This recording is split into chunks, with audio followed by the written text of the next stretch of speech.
Why should you be great?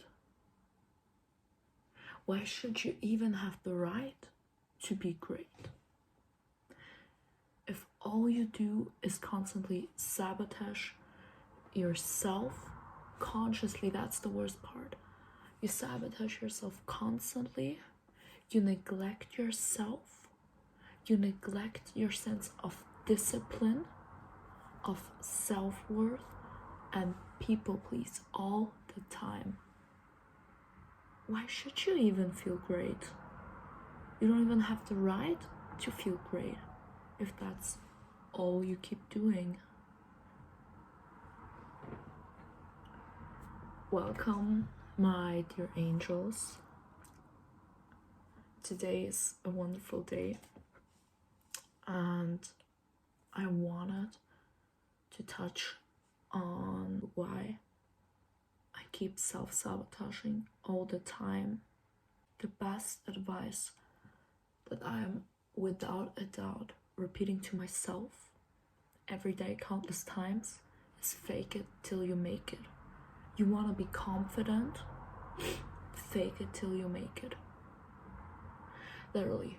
For example, I was once in Italy with my family, and the thing that I stuck to doing every day without exception was taking walks. Walk with confidence.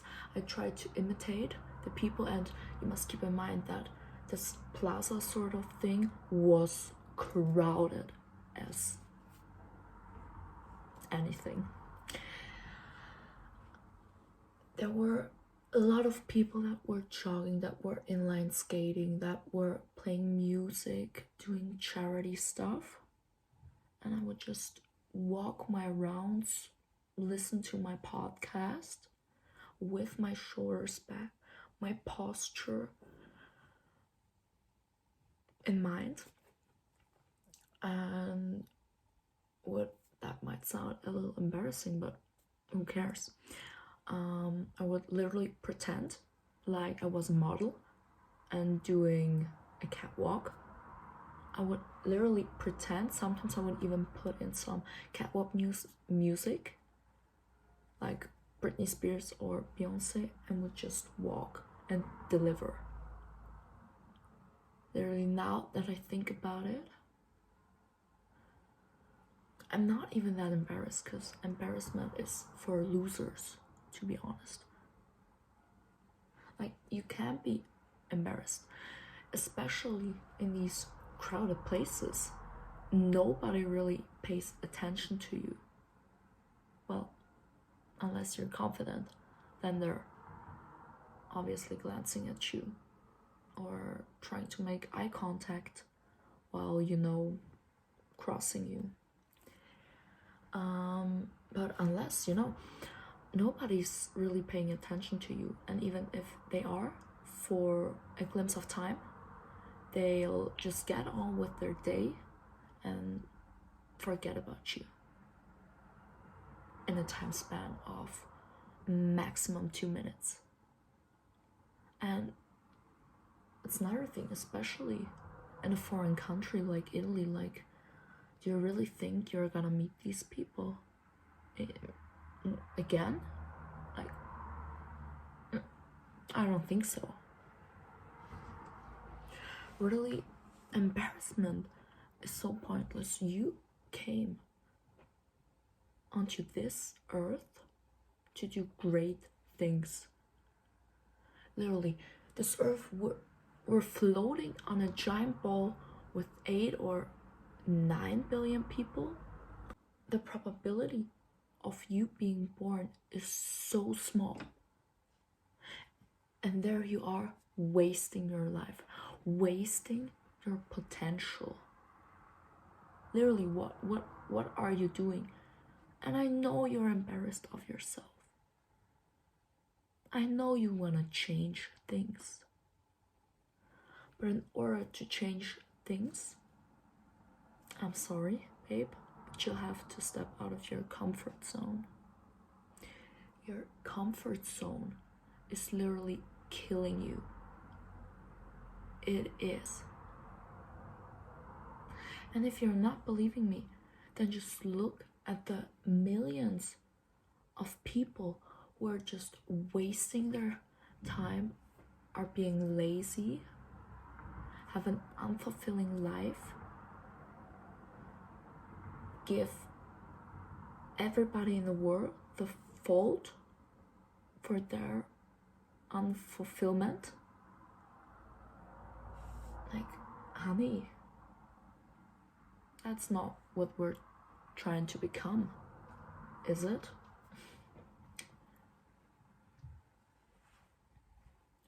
And so literally sometimes you just have to fake it until you make it.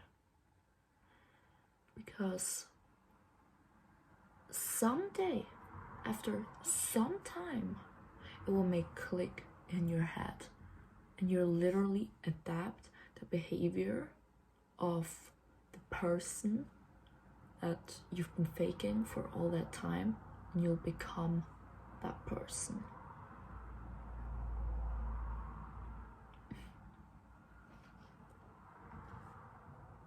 And so everybody that's telling you things like, oh, but that feels like I'm betraying myself and that won't work, that's silly, it just feels like I'm lying to myself. Are you being serious? Like, you literally can't take these comments seriously.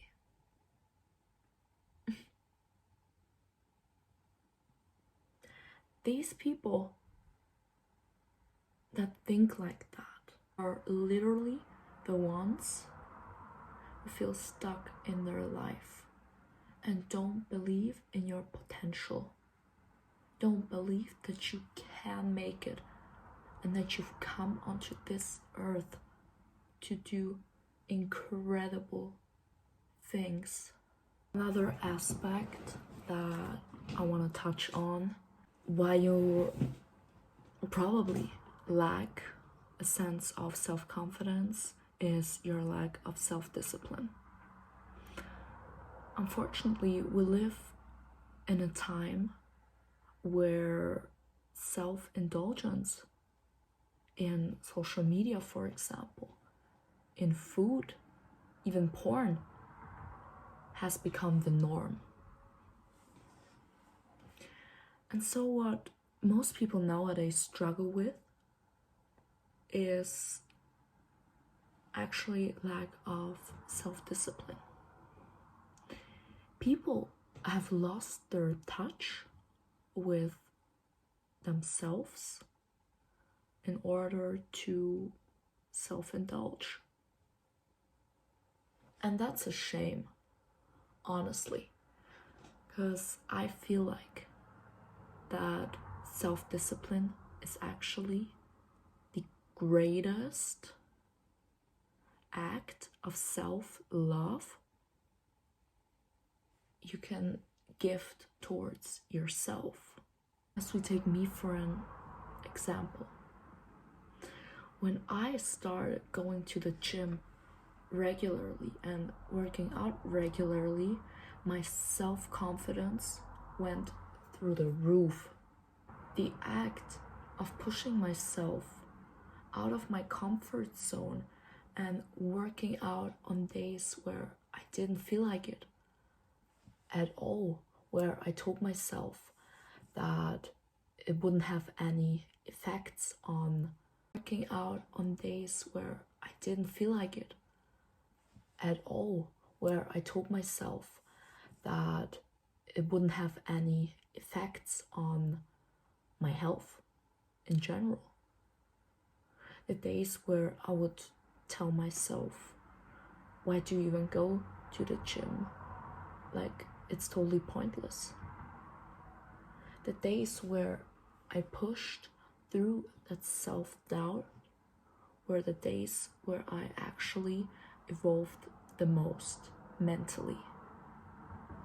The days where I decided to hit the gym whatever what, under whatever circumstance, were the days that brought me closer to visiting the gym regularly.